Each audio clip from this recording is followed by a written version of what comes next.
लगातार जारी है। ईडी टीम पर हमले को लेकर 3 एफआईआर भी दर्ज है।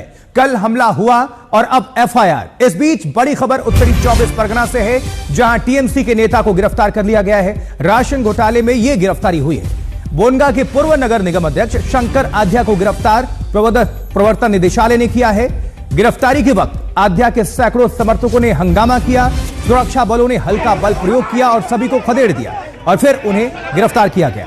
शंकर आध्या की पत्नी ज्योत्सना ने कहा है कि साजिश के तहत उनके पति को गिरफ्तार किया गया।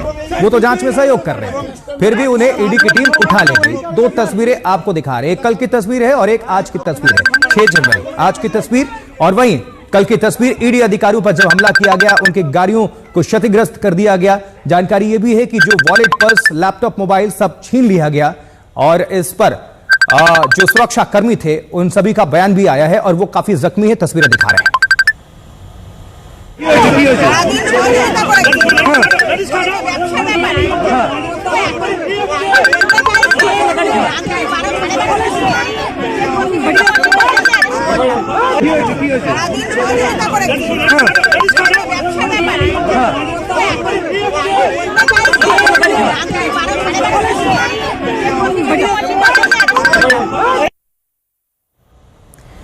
चलिए पूरी खबर आपको जानकारी देते हैं और अपडेट भी कर देते हैं। कैसे हुआ ये राशन घोटाला? 30% राशन बाजार में बेचा गया, ये आपको हम जानकारी दे रहे हैं। इसी को लेकर ये पूरा काला खेल, पैसा मिल मालिकों में बांट दिया गया, बट गया आपस में जिनके भी थे। अब राशन डीलर्स को भी हिस्सा मिला, यानी कट बंगाल में वैसे ही प्रचलित है। राशन डीलर्स को भी हिस्सा दिया गया। किसानों के फर्जी खाते खोल दिए गए। इसको लेकर जो काला ये पूरा खेल है, कैसे कैसे ये आगे बढ़ रहा है, इनसे फर्जी चावल खरीद दिखाई गई, यानी कागजों पर ही कर दी नहीं गई, दिखा दी गई और एमएसपी का पैसा इनसे ले लिया गया। ये पूरा राशन घोटाला, ये बहुत बड़ा फर्जीवाड़ा, इसी को लेकर ईडी एक्शन में है और गिरफ्तारी भी हुई है और इसको लेकर सियासत भी हमें देखने को मिल रही है। तो किस तरह से अभी भारतीय जनता पार्टी भी लगातार हमलावर है, कांग्रेस हो या बीजेपी इस्तीफे की मांग कर रही है, राष्ट्रपति शासन लगाने की मांग कर रही है। तो एमएसपी का पैसा ले लिया गया, ये तो आपको अपडेट कर दिया हमने। कल जो प्रवर्तन निदेशालय की टीम पर हमला हुआ था, उस पर ईडी का बयान भी सामने आ गया है।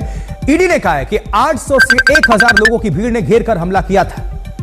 लूटपाट की गई, लैपटॉप, मोबाइल फोन, वॉलेट, पैसे, पर्स सब कुछ छीनकर भाग गए और ये लगातार आपको अपडेट कर रहे हैं क्योंकि ये इसको लेकर काफी सियासी संग्राम है। लेकिन भीड़ ने जानलेवा हमला भी किया। गाड़ियों में आपको हमने दिखाया शीशे तोड़ दिए गए, चकनाचूर कर दिया गया था। कई लोगों के सर से वो लहूलुहान था, खून नीचे बह रहा था। जो सुरक्षा कर्मी थे वो काफी जख्मी हैं। लाठी, पत्थर, ईंट जो जिसको मिला उन्होंने हमला कर दिया और 3 अधिकारी घायल बताए जा रहे हैं, जो सुरक्षा कर्मी की तरफ से वो जो बयान आ रहे हैं। तो बंगाल में ईडी की टीम पर हमले हो रहे हैं, कानून व्यवस्था पर सवाल उठ रहे हैं और इन सब के बीच पश्चिम बंगाल सरकार के मंत्री प्रदीप मजूमदार का बयान क्या आया है? कह रहे हैं कि आधी रात को गुंडागर्दी करने जाएंगे तो क्या होगा। प्रदीप ने ईडी को ही जिम्मेदार ठहरा दिया और कहते हैं कि आधी रात को गुंडागर्दी करने जाएंगे तो क्या होगा।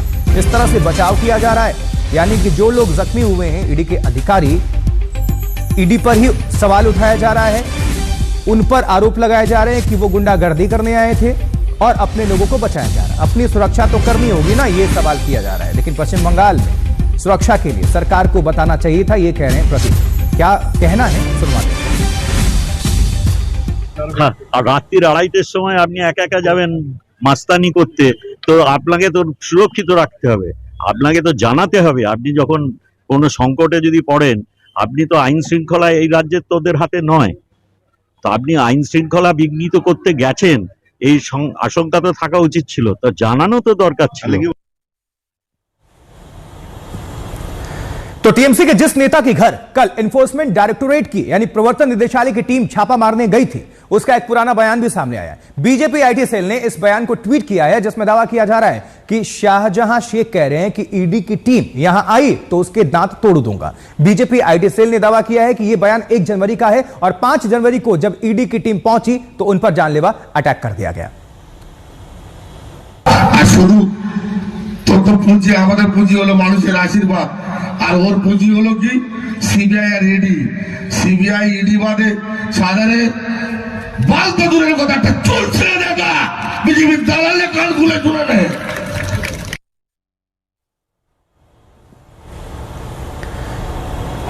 तो पश्चिम बंगाल में ईडी के एक्शन पर जबरदस्त सियासत है, घमासान है। कल ईडी की टीम पर हमला हुआ था, प्रवर्तन निदेशालय के अधिकारी जख्मी हुए थे और आज जो गिरफ्तारी हुई शंकराध्याय की, वहां भी टीएमसी कार्यकर्ताओं की भारी भीड़ हो गई थी।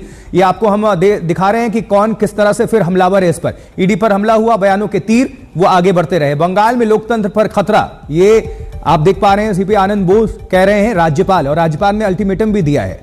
बंगाल में संविधान पर हमला हुआ है, ये आपको हम दिखा रहे हैं। गृह राज्य मंत्री क्या कह रहे हैं, प्रमाणिक। और लगातार गिरिराज सिंह भी अटैक कर रहे हैं। ममता सरकार के गुंडों ने यह हमला किया है। अधीर रंजन चौधरी कांग्रेस नेता, उनका भी, और अभी फिलहाल टीएमसी और अधीर रंजन चौधरी के बीच तल्खी और भी बढ़ती जा रही है, सीट्स को लेकर और तमाम चीजों को भी लेकर बयानबाजी हो रही है। तो बंगाल में जंगल राज है। गौरव भाटिया, भारतीय जनता पार्टी के प्रवक्ता, ये इनका कहना है। जो बयानबाजी हो रही है वो आपको हम दिखा रहे हैं, किसने क्या कहा, किस किस तरफ से रिएक्शंस आए हैं। बंगाल का आज काला दिन है, लॉकेट चैटर्जी कहती हैं, भारतीय जनता पार्टी के नेता, बंगाल बीजेपी इकाई के नेत्री हैं। और गिरिराज सिंह ने भी हमला बोला है। उन्होंने तो किम जोंग उन से तुलना कर दिया है और वहां की सरकार का। ममता बनर्जी से इस्तीफा मांगा जा रहा है।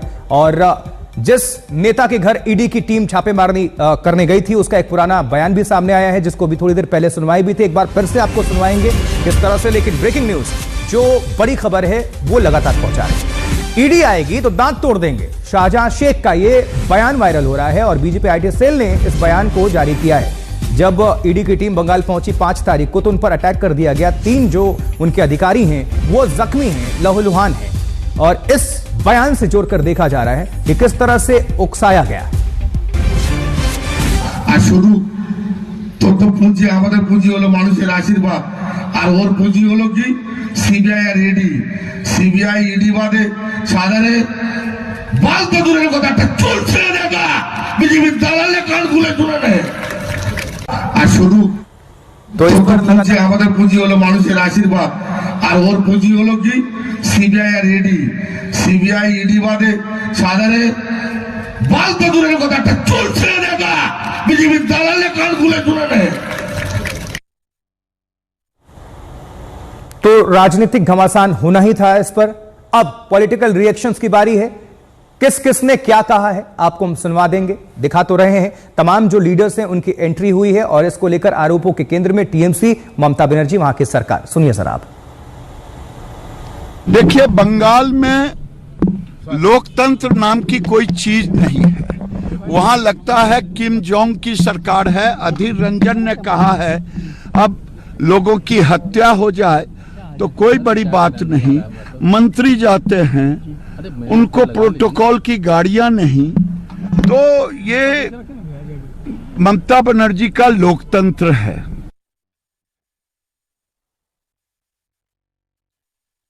मंत्री गिरिराज सिंह थे, कह रहे हैं ममता बनर्जी का लोकतंत्र है, गाड़ियां नहीं मिलती, प्रोटोकॉल नहीं होता, अधिकारी जाते हैं तो अटैक हो जाता है और हत्या हो जाए तो कोई बहुत बड़ी बात नहीं, किम जोंग उनसे तुलना कर दे।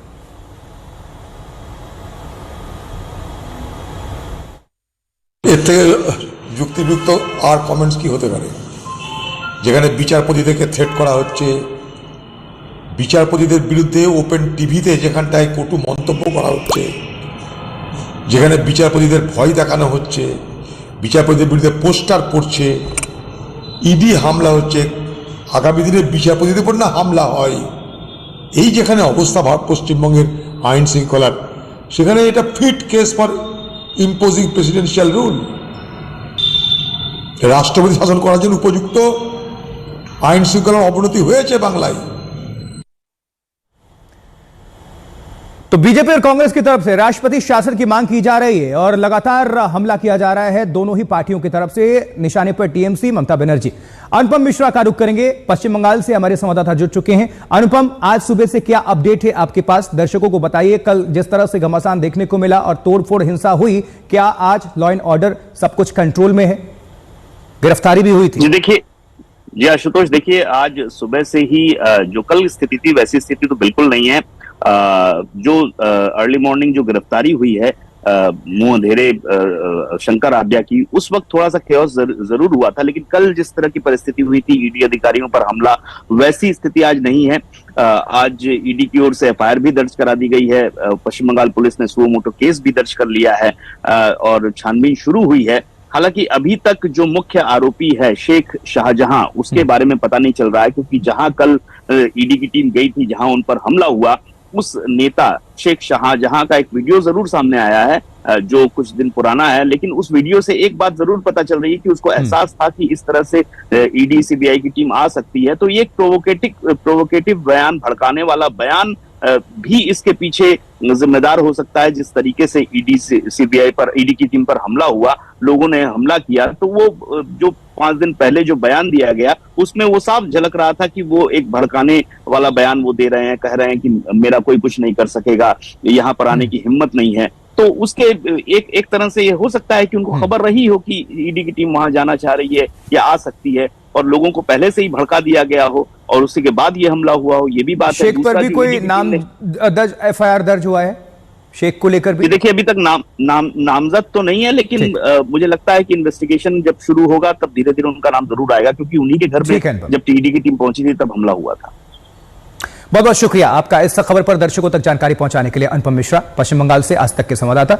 आगे बढ़ते हैं राम मंदिर को लेकर खबर, क्योंकि राम मंदिर पर सियासत भरपूर हो रही है। किसे बुलावा आया और किसे नहीं, यह तो एक विषय है ही, इसके अलावा कांग्रेस के लिए एक चुनौती यह भी थी कि कौन कौन जाए और कौन ना जाए। अब खबर है कि कांग्रेस पार्टी ने अपने नेताओं को फैसला लेने के लिए स्वतंत्र छोड़ दिया है, जिसका मन हो वो जाए और जिसका मन ना करे ना जाए, कोई रोक टोक नहीं है। लेकिन राजस्थान के पूर्व सीएम अशोक गहलोत ने राष्ट्रपति को नहीं बुलाए जाने पर सवाल उठाए हैं, और साथ ही यह भी कहा है कि आदिवासी राष्ट्रपति से ओपनिंग क्यों नहीं कराया जा रहा है, इसको लेकर उन्होंने सवाल खड़े किए। इस बीच पूरी तैयारियां हो रही हैं, अयोध्या में दुनिया भर की निगाहें हैं, लेकिन बयानबाजी का दौर वो लगातार आगे बढ़ता जा रहा है। सर्द मौसम में जो राजनीतिक बयानों की तपिश है वो चरम पर है।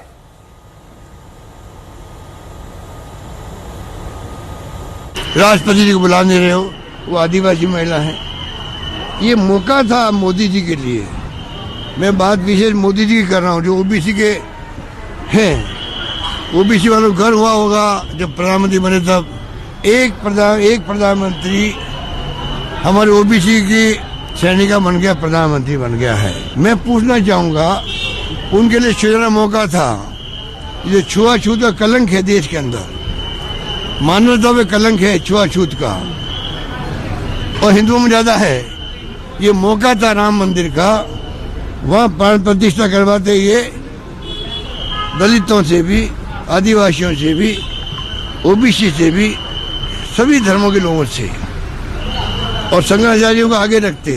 तो मैं समझता हूँ मोदी जी का ऑरा बढ़ जाता।